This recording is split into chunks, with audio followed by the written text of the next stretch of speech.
Hello বন্ধুরা, চলে আসলাম একটা নতুন ব্লগ নিয়ে। হ্যাঁ, জ্যোতির্ময়ী গল্প, জ্যোতির্ময়ী সরকার, জ্যোতির্ময়ী নিউ ব্লগ হচ্ছে ফেসবুকের পেজ, আর ইউটিউব হচ্ছে জ্যোতির্ময়ী গল্প, জ্যোতির্ময়ী ব্লগ। তোমাদের সঙ্গে চলে আসলাম সুন্দর একটা নতুন একটা গল্প ভিডিও নিয়ে।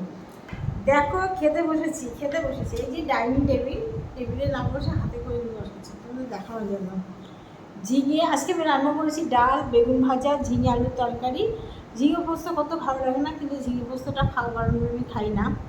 আর সেই সঙ্গে একটা ডিমের মানে পাতলাই ঝোল, বেশি মশলা টশলা দিয়ে আমি খাই না, তো তোমরা জানো না, খাই ভালো, আমরা সবাই কেউ খাই না, বেশি মশলা দিয়ে ডিমের একটা ঝোলে দাও।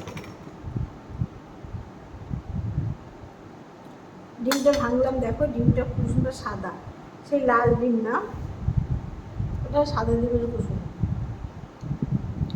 কুসুম খাচ্ছি কেন, আগে ঝিঙে আলু তরকারিটা খাই।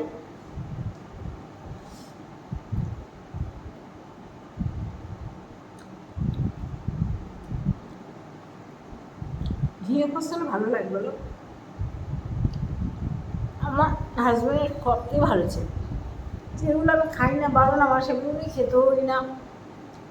ঝিঙে পোস্ত ঝিঙে খাই, এই পোস্ত খাবে না, বেগুন খায় না, অনেক অনেক জিনিস উনি খায় না। ওনাকে খাওয়াতে গেলে আমার মাথা খারাপ হয়ে যায়।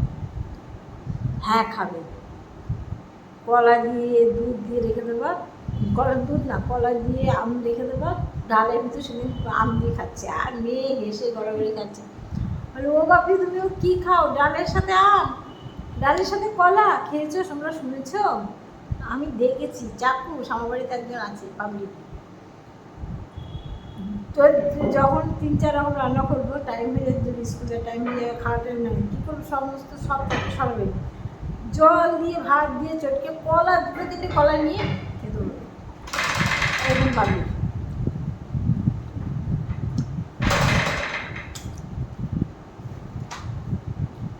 তোমরা সবাই খেয়েছো? খেয়ে নাও তাদের। ঝিঙে কেটেছি দেখো, ঝিঙের খোসা নেই, এই দানা টানা নেই, সব দেখো দানা সব করে দিয়েছে, দানা আমি খাই না।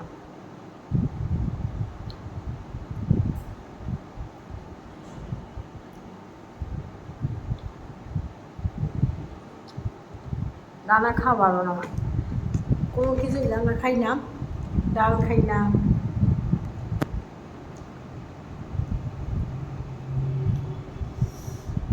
আজকে হচ্ছে আমার ডিমের ঝোল। ডিমটার কুসুমটা দেখো, সাদা কুসুম ভালো না, লাল কুসুম হলে তুমি রাখতে।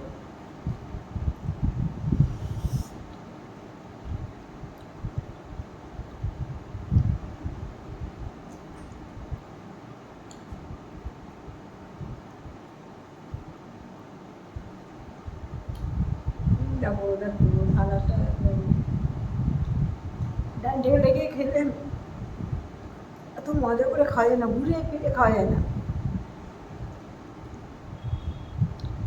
আর তোমাদের দেখাতে পারি না ভিডিও করার সময়, একাই করি তো সব, যার জন্য সমস্যা হচ্ছে। যদি একদিন করতো তাহলে আমার সমস্যা হতো না, কিন্তু একাই করি সব। ঝিঙেটা খাওয়া কমপ্লিট হলো।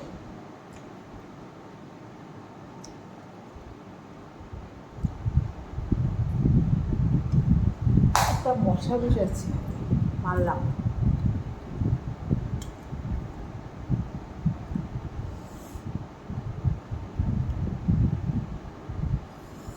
এবার ডিমের ঝোল দিয়ে ভাত খাচ্ছি দেখো।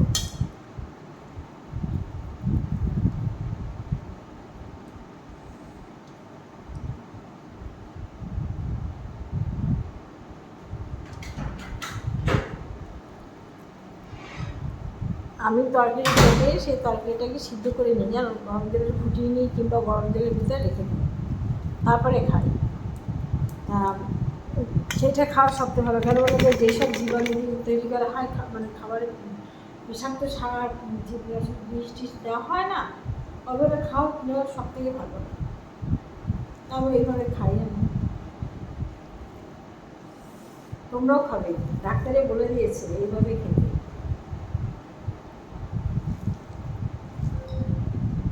তরকারি আমি চাল ভিজিয়ে রেখে দিই, চালটাকে ভিজিয়ে ভাত করলে ভাতটা সুন্দর হয়।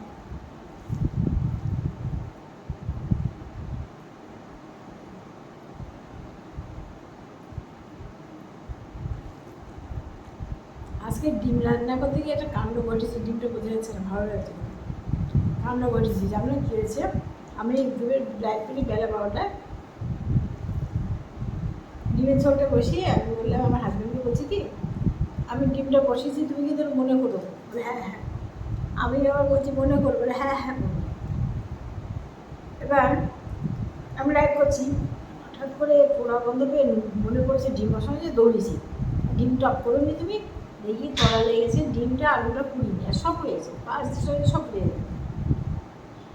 সেই ডিমটাকে আলুটাকে তুলে নিয়ে আলাদা গরম মশলা, গোটা জিরে, গোটা গরম মশলা ফোড়ন দিয়ে, তেজপাতা ফোড়ন দিয়ে, আদা পেস্ট করা ছিল ফ্রিজে, সেই আদাটা তোমার ফোড়ন দিয়ে, তারপরে সমস্ত রকম মশলা, গরম মশলা, জিরে, ধনে সব কিছু দিয়ে আবার ফের রান্না করছি, গরম জল ফুটিয়ে।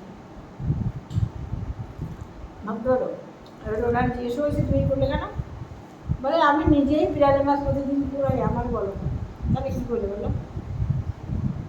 ঠিক আছে বন্ধুরা, আর গল্প করবো না, হয়ে গেল, খেয়ে নিই, টাটা। আবার আসবো, আবার একটা ব্লগ নিয়ে, সবাইকে টাটা দিয়ে চলে গেলাম, টাটা, ভালো থেকো, আবার আসবো, আবার একটা গল্প নিয়ে।